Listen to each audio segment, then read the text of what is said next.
انہی موضوعات پر بات کرنے کے لیے خاص طور سے جمعے کی تیاری اور عوام کے لیے مفید موضوعات کا انتخاب بھی کس طریقے سے ہوتا ہے، ہمارے ساتھ پٹنہ کنکڑ باغ جامع مسجد کے امام حضرت مولانا دانش قاسمی صاحب وہ اپنے اظہار خیالات پیش کریں گے۔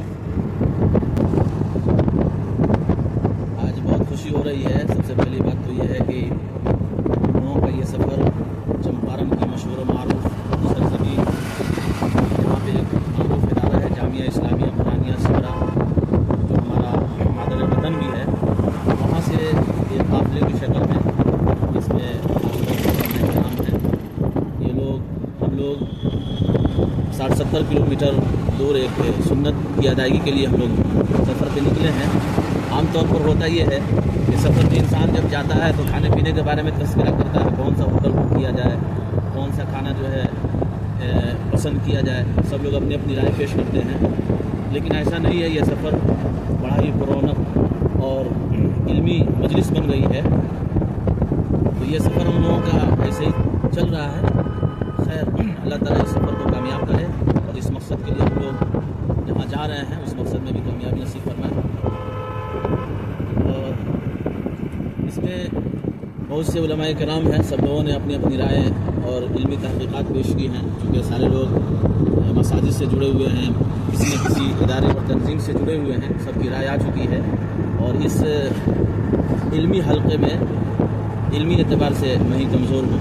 ہر کیف میں اپنی پٹنہ کی سرزمین میں کنکڑ باغ کا جو علاقہ ہے، جو ایشیا کی سب سے بڑا کالونی کا علاقہ ہے، وہاں ایک مسجد ہے کنکڑ باغ مسجد، اسی میں تقریباً 7-8 سال سے امامت کے عہدے پر خدمت انجام دے رہا ہوں۔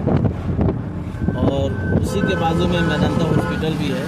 الحمدللہ وہاں ایجوکیٹڈ لوگ ہیں، کافی پڑھا لکھا طبقہ ہے۔ اس لحاظ سے میں اپنے آپ کو کمتر سمجھتا ہوں۔ یہاں بات یہ چل رہی ہے کہ کس طریقے سے آپ جمعہ کی تیاری کرتے ہیں۔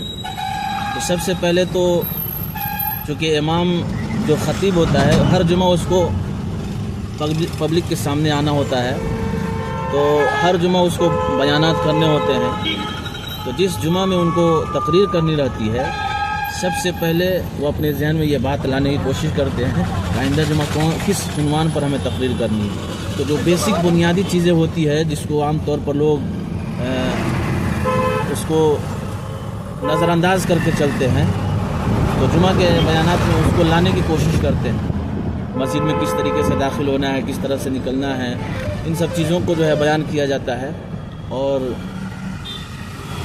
عوام کے درمیان میں زیادہ سے زیادہ عوام جو ہے مستفید ہوں جمعہ کے بیانات سے، اس کے لیے سب سے پہلے قرآن کا مطالعہ کرتے ہیں۔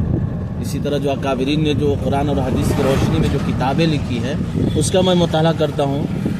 عام طور سے اصلاحی خطبات ہیں، اصلاحی مضامین ہیں یا خطبات اسلم ہیں، اس پر میں زیادہ فوکس کرتا ہوں۔ اس میں سے کسی ایک ٹاپک کو میں چنتا ہوں اور اس ٹاپک سے متعلق جو قرآنی آیات ہیں یا احادیث مبارکہ ہیں اس میں سے چن کر کے، اور پھر کیونکہ بیانات لمبے رہتے ہیں، اس کو مختصر کر کے پھر اس کا جو خلاصہ ہوتا ہے کوشش کرتے ہیں کہ اس کو مختصر جملوں میں اور مختصر وقتوں میں اس کو عوام کے سامنے پیش کیا جائے۔ الحمدللہ اس طریقے سے کافی عوام کو فائدہ پہنچتا ہے۔ اور عنوانات اس طور پر بھی ہم کوشش کرتے ہیں طے کرنے کی کہ حالات حاضرہ، پبلک جو ہے حالات حاضرہ پر بہت زیادہ سننا چاہتے ہیں کہ جو موجودہ وقت میں جو حالات ہے ہمارے دیش کے اندر، ہمارے ملک کے اندر، ہمارے محلے کے اندر، اس کے اوپر بھی کوشش ہوتی ہے کہ مختصر طور پر اس کو بھی جمعہ کے بیانات میں لایا جائے۔ تو بہرکیف اپنے اکابرین کے جو واقعات ہوتے ہیں اس کو بھی سامنے لاتے ہیں، اور پھر انہی ساری کتابوں سے جو مواد نکلتے ہیں قرآن اور احادیث میں جو خلاصہ پیش کیے گئے ہیں اس کو سامنے لا کر کے پبلک کے سامنے پیش کیا جاتا ہے۔ الحمدللہ سارے لوگ مطمئن ہوتے ہیں ہمارے بیانات سے اور بڑی بڑی دلچسپی سے سنتے بھی ہیں۔ اللہ تعالیٰ عوام کے درمیان میں، علماء صلحاء کے درمیان میں الفت و محبت قائم رکھے اور یہ سلسلہ جو ہے پوری زندگی قائم رکھے. یہی میرا انتخاب جمعہ ہوتا ہے اور یہ سلسلہ چلتا رہتا ہے. اللہ تعالیٰ اس کو قائم رکھے.